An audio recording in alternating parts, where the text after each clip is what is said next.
अस्सलाम वालेकुम வரஹ்மத்துல்லாஹி வபரகாத்துஹு. உருதுவில் ஒரு கவிஞர் சொன்னார், जिस दौर पे नाज़ाद थी दुनिया हम अब वो ज़माना भूल गए, औरों को जगाना याद रहा खुद होश में आना भूल गए. எந்த பொற்காலத்தை காலம் போற்றி வந்ததோ அந்த காலத்தை நாம் மறந்துவிட்டோம். மற்றவர்களை எழுப்பும் கவலையிலே நாம் சுதாரிப்பதை மறந்துவிட்டோம். मुंह देख लिया आईने में पर दाग न देखा सीने में, जी ऐसा लगाया जीने में मरने को समा भूल गए. கண்ணாடியில் முகத்தை பார்த்தோம், ரசித்தோம். ஆனால் உள்ளத்தில் இருக்கும் காயத்தை நாம் பார்க்கவில்லை. வாழ்க்கை என்று தன்னை எவ்வாறு அர்ப்பணித்தோம் என்றால் மரணிக்க வேண்டும் என்ற ஆர்வத்தையே இழந்து விட்டோம். अजान तो अभी होती है मस्जिद की फिजा में आए लोगों, जिस ज़र्ब से दिल हल जाते थे वो ज़र्ब लगाना भूल गए. பள்ளிகளில் பாங்கோசை எழுப்பப்படுகிறது மக்களே. ஆனால் எந்த அல்லாஹ் என்ற ஒரு குரலை கொண்டு உள்ளங்களும் நாடே அதிர்ந்து கொண்டிருந்ததோ, நடுங்கிக் கொண்டிருந்ததோ, அந்த குரலை நாம் மறந்துவிட்டோம். மற்றொரு ஷாயர் சொன்னார், पत्ता पत्ता बूटा बूटा हाल हमारे जाने हैं, जाने न जाने भूल ही न जाने बाग सारा जाने है. இந்த தோட்டத்தில் இருக்கக்கூடிய இலை, ஒவ்வொரு இலையும் ஒவ்வொரு மொட்டும் நம்முடைய நிலை நன்றாகவே அறிந்திருக்கின்றது. ஆனால் அறிந்து கொள்ளவில்லை என்றால் தோட்டக்காரர்கள் தான் நம்மை அறிந்து கொள்ளவில்லை என்பதை போல, நாட்டின் சுதந்திரத்திற்காக முன்னோர்கள் எப்படியாக தியாகங்களை கொடுத்தார்கள், குறிப்பாக ஆலிம் பெருமக்கள் எந்த தியாகங்களை கொடுத்தார்கள், எப்பொழுது இருந்து அவர்களுடைய தியாகங்கள் ஆரம்பித்தன, வீரத்தீர செயல்களிலாலும் தன்னுடைய உயிர்களை மாய்த்து கொண்டதாலும் வெற்றி வாகைகளை எப்படி சூடிக்கொண்டார்கள் என்ற அந்த வீரதீரமான சம்பவங்களையும் சரித்திரங்களையும் நாம் மறந்து கொண்டிருக்கின்றோம். ஏன் இன்று இருக்கக்கூடிய சமுதாயம் அதை புதைத்துக் கொண்டிருக்கின்றது.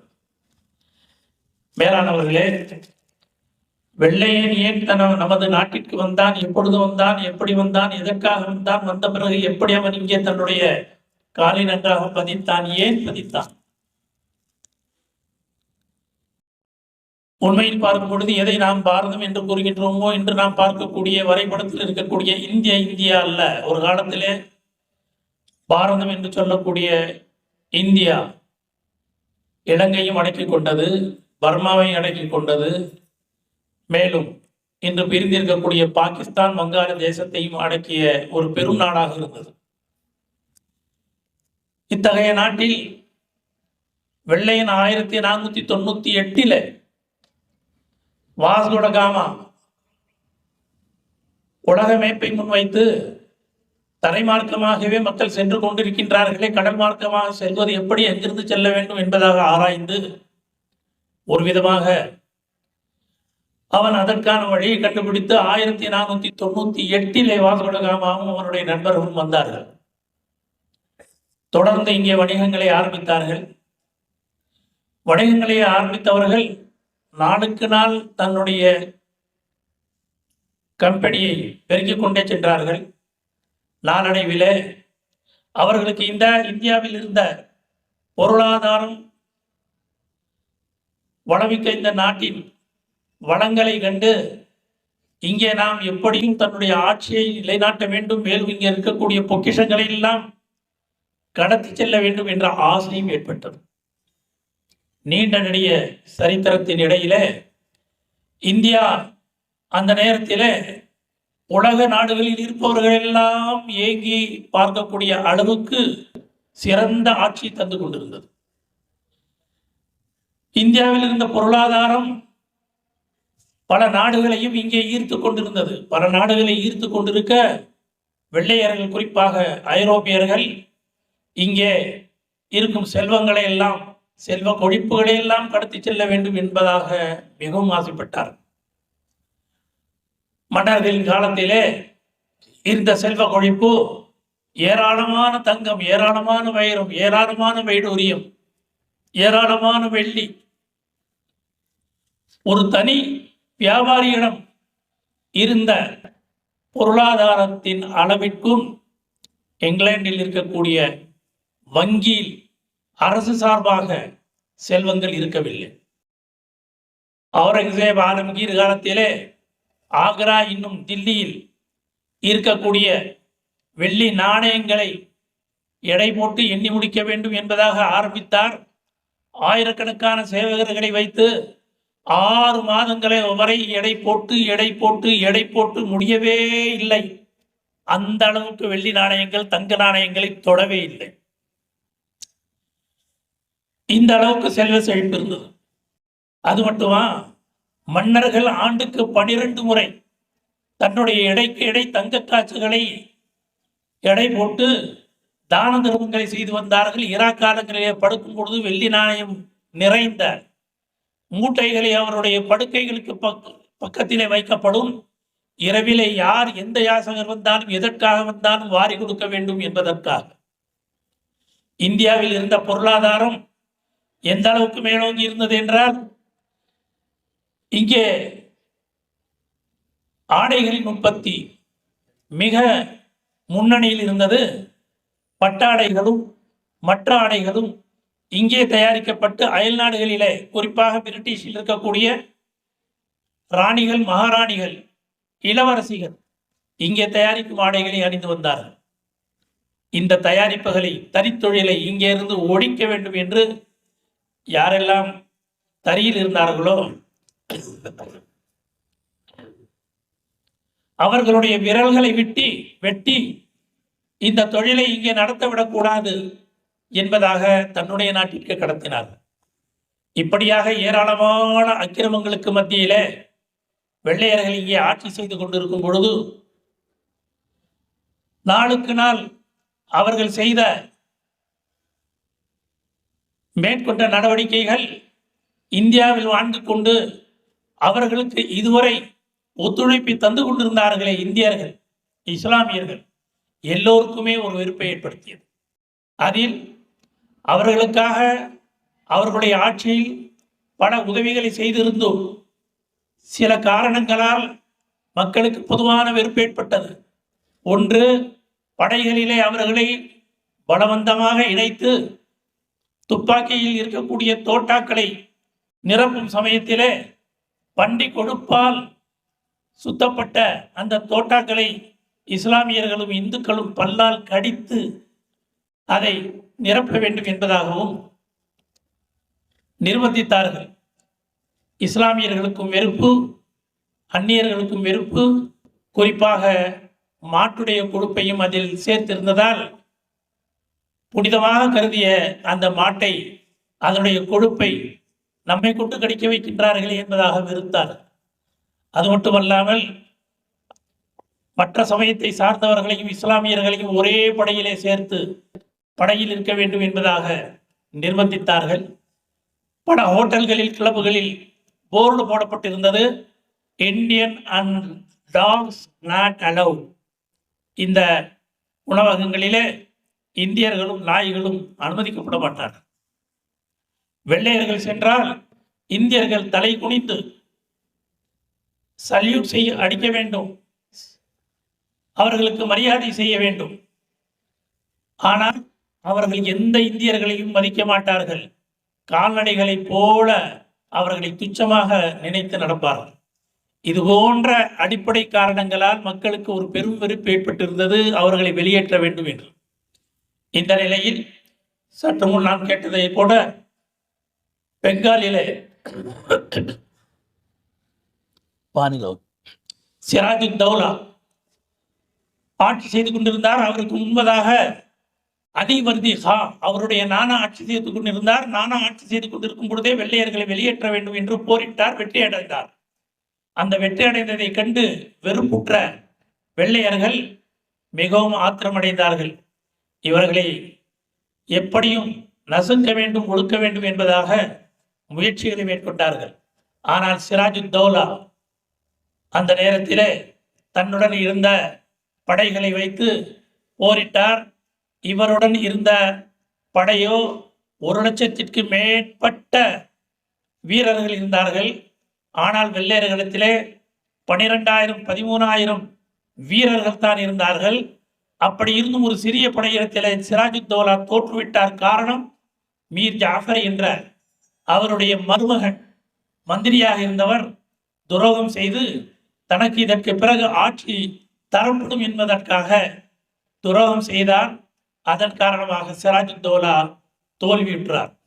இந்த தோல்விக்கு அடுத்து இந்த போர் நடந்தது 1753-54 தொடர்ந்து பல நாட்கள் இது போன்ற போர்கள் நடந்து கொண்டே இருந்தன.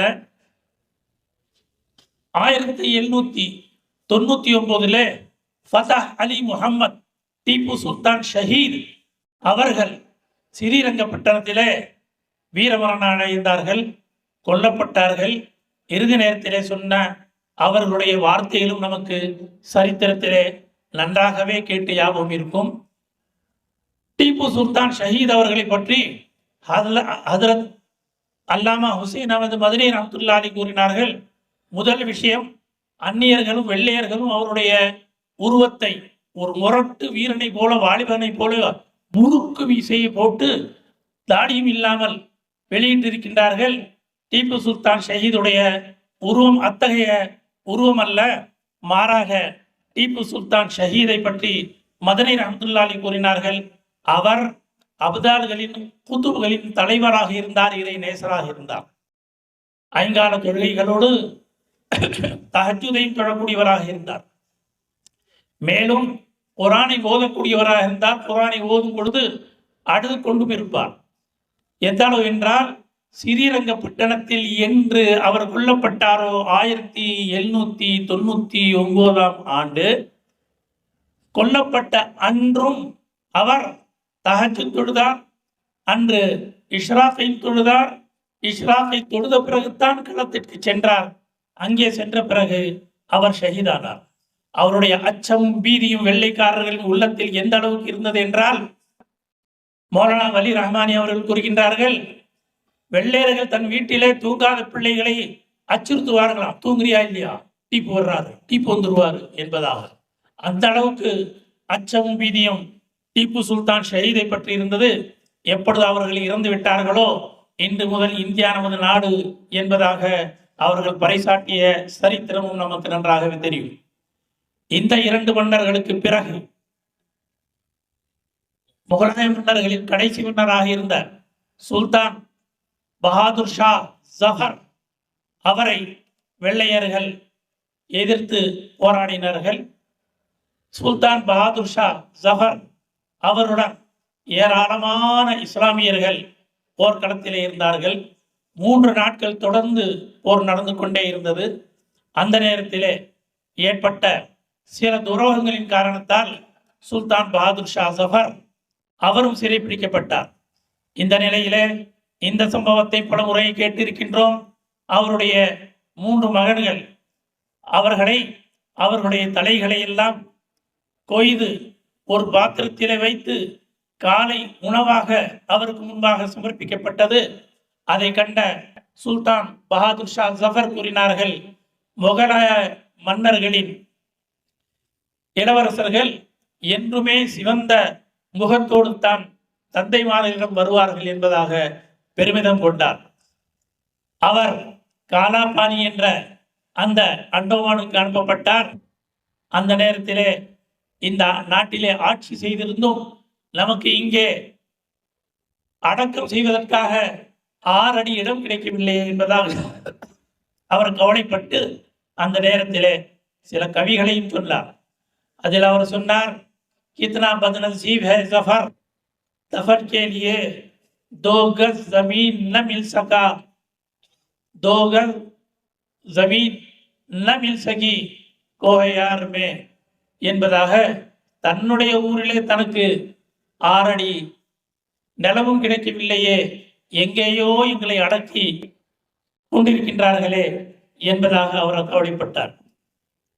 இப்ப நம்ம யோசிக்க வேண்டியது என்ன, இந்திய சுதந்திர போராட்டத்திற்காக போரிட்டவர்களில் ஏராளமானவர்கள் இருந்தார்கள், அந்நியர்களும் இருந்தார்கள்.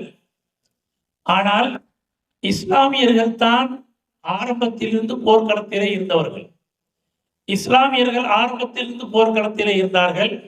சற்றேற குறைய 100 ஆண்டு 150 ஆண்டுகள் வரை மற்ற யாரும் போர்க்களத்திலே வரவில்லை. காரணம், பெங்காலிலே ஆண்டு கொண்டிருந்த சிராஜுத்தௌலா ஒரு முஸ்லிம் ஆட்சி. அதே போல இங்கே சவுத்திலே கர்நாடகாவிலே டீப்பு சுல்தான் ஆட்சி செய்து கொண்டிருந்தாரே, அதுவும் ஒரு இஸ்லாமிய ஆட்சி. கடைசியாக பஹாதுர் ஷா ஜஃபர் தில்லியில் ஆட்சி செய்து கொண்டிருந்தாரே, அதுவும் ஒரு இஸ்லாமிய ஆட்சி. இஸ்லாமிய ஆட்சி பறிக்கப்பட்டதால், இஸ்லாமியர்களுக்கு நெருக்கடிகள் கொடுக்கப்பட்டதால் களத்திலே ஆரம்பமாக இஸ்லாமியர்கள் இருந்தார்கள். அப்படி இருந்தும் ஃப்ரீடம் ஃபைட்டிங் என்பது, இந்திய சுதந்திர போராட்டம் என்பதை 1857 இருந்து தான் கணிக்கின்றார்களே தவிர 1857க்கு முன்னதாக ஷா இஸ்மாயில் ஷஹீத் அவர்கள், ஷா அப்துல் அசீஸ் போன்றவர்கள் எல்லாம் பத்வா கொடுத்தார்களே, அந்த காலங்களை எல்லாம் கணிக்கவில்லை. காரணம் என்னவென்றால் 1856-57 பஹாதுர் ஷா ஜஃபர் மன்னருடன் போர் நடக்கும் சமயத்தில் 1,00,000 சற்றேற குறைய 29,000 வீரர்கள் கொல்லப்பட்டார்கள். 29,000 வீரர்கள் கொல்லப்பட்டதில் 25,000 24,000 வீரர்கள் இஸ்லாமியர்கள், 5,000 வீரர்கள் தோழமை சமயத்தை சார்ந்தவர்கள். இந்த 5,000 வீரர்கள் தான் ஒரு பெரும் திரளாக முதல் கட்டமாக இந்தியாவுக்காக உயிரை கொடுத்த தோழமை சமைத்தார்கள். எனவே தான் சரித்திரம் எழுதுபவர்கள் எல்லாம் ஃப்ரீடம் ஃபைட்டிங் என்பதெல்லாம் 1857 இருந்துதான் என்பதாக எழுத ஆரம்பித்தார்கள். உண்மையில் பார்க்கும் பொழுது அதற்கு முன்னதாகவே போர்கள் ஆரம்பித்தது. இதில் ஓரிரண்டு பெரியார்களை பற்றி மட்டும் நான் சொல்லி இங்கே நான் என்னுடைய உரை முடித்துக் கொள்வேன். அதில்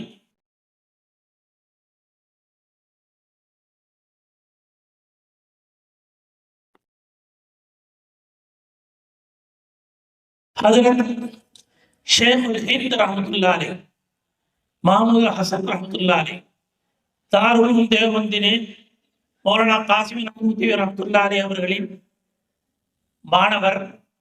அவர் இந்தியாவின் சுதந்திர போராட்டத்திற்காக சற்றேற குறைய 40 ஆண்டுகள் தொடர்ந்து தியாகங்களை கொடுத்தவர்கள்.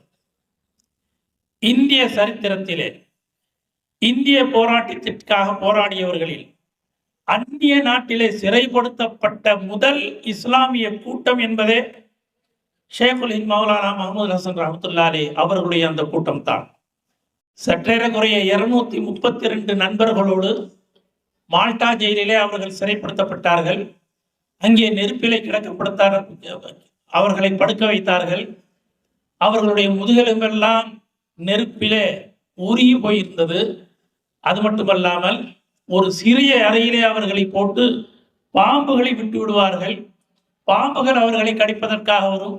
அப்போது மௌலானா ஷேகுல் ஹிந்த் ரஹ்மத்துல்லாஹி அலைஹி, மதனி ரஹ்மத்துல்லாஹி அலைஹி மாணவரிடத்திலே சொல்வார்களாம், ஹுசைன் அஹமத், அல்லாஹ் அல்லாஹ் என்ற திக்ரை செய்யுங்கள், லா இலாஹ இல்லல்லாஹ் என்ற திக்ரை செய்யுங்கள் என்பதாக அவர்கள் அந்த சிறைச்சாலையிலே அல்லாஹ் அல்லாஹ் என்பதாக திக்ர் செய்ய அந்த பாம்புகள் எல்லாம் கொட்ட வந்தது படம் எடுத்து ரசித்து கேட்டுக்கொண்டிருக்குமாம்.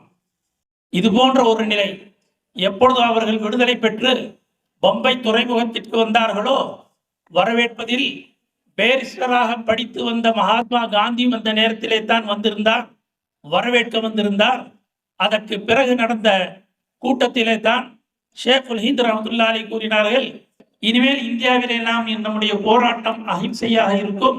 அதற்காக இந்த மகாத்மா காந்தி என்று சொல்பவரை, பேரிஸ்டராக படித்து வந்தவரை நாம் படையில சேர்த்து கொள்ள வேண்டும் என்பதாக அவர்கள் தான் ஆரம்பமாக இந்திய போராட்டத்திற்காக காந்தியை தன்னுடன் இணைத்துக் கொண்டார்கள். அல்லாமா அப்துல் பாரி ஃபரங்கி மஹல்லி அவர்கள் தான் காந்தி அவர்களுக்கு ஒரு கூட்டத்திலே மகாத்மா என்ற பட்டத்தையும் கொடுத்தார்கள். இறுதி நேரத்திலே அவர்கள் உயிர் பிரியும் நேரம் மஹமூத் ஹசன் ரஹ்மத்துல்லாஹி அலைஹி ஒரு குறுகிய அறையிலே கைசைத்திருவன் வானத்தை பார்த்து அழுது கொண்டிருந்தார்கள்.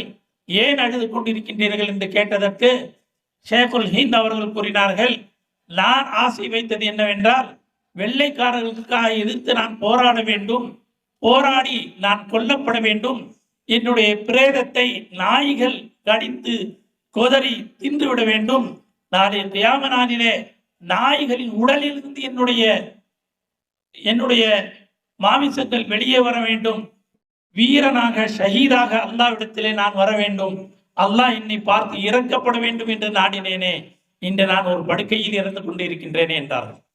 இது போன்று ஏராளமான சரித்திரங்கள் எங்களுடைய பெரியார்கள் கொடுத்த தியாகங்களிலே இருக்கின்றது. அது மட்டுமல்ல, அல்லாஹ்வின் புறத்தில் இருந்தும் வானலோகத்தில் இருந்தும் வீரமரணம் அடையும் பொழுது வானத்திலிருந்து இறங்கிய ஹூர்லீன்கள், சுவர்க்க கன்னிகள் வீரமரணம் அடைந்த அந்த ஷஹீதுகளுக்கு தண்ணீர் போட்டினார்கள். ஷாமிலி மைதானத்திலே